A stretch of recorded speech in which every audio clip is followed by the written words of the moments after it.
je trouve que l'automne, c'est une saison vraiment très esthétique. J'adore ce dégradé de couleurs. Vous vous promenez dans la nature et vous avez l'impression d'assister à une symphonie orchestrée par les arbres. Personnellement, j'ai envie de tout prendre en photo. Ces jaunes or, ces rouges flamboyants, ces verts qui tournent au rose éclatant. Moi qui vis dans la vallée de la Loire, où les terres viticoles sont légion, eh bien je peux vous dire que je suis au spectacle tous les jours. Bon, je vous l'accorde, l'automne ce n'est pas qu'une question d'esthétique. L'automne c'est aussi, selon l'Ayurveda, la saison de la sécheresse. Ah, vous avez peut-être entendu un mot que vous ne connaissez pas ou pas bien. L'Ayurveda, c'est la médecine indienne traditionnelle.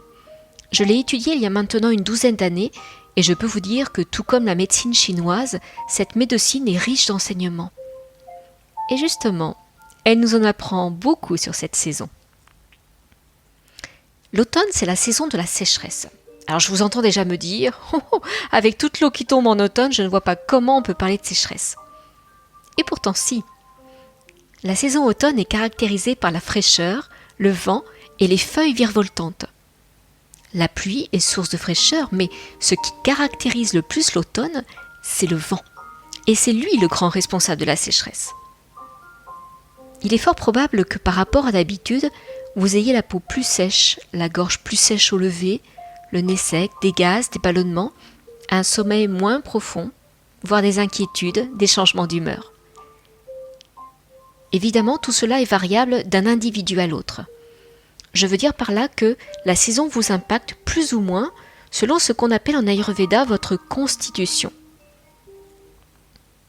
L'automne est la saison dite air par excellence. Je pense que vous commencez à faire le lien avec le vent.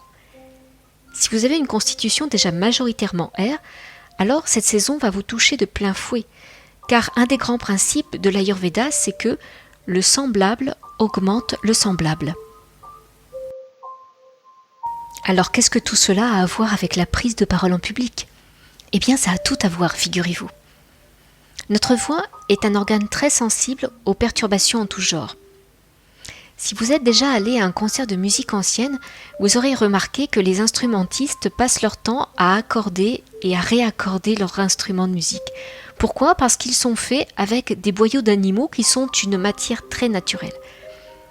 Et cette matière est très sensible à deux choses, l'humidité ambiante et la sécheresse. Eh bien, pour nous, c'est la même chose.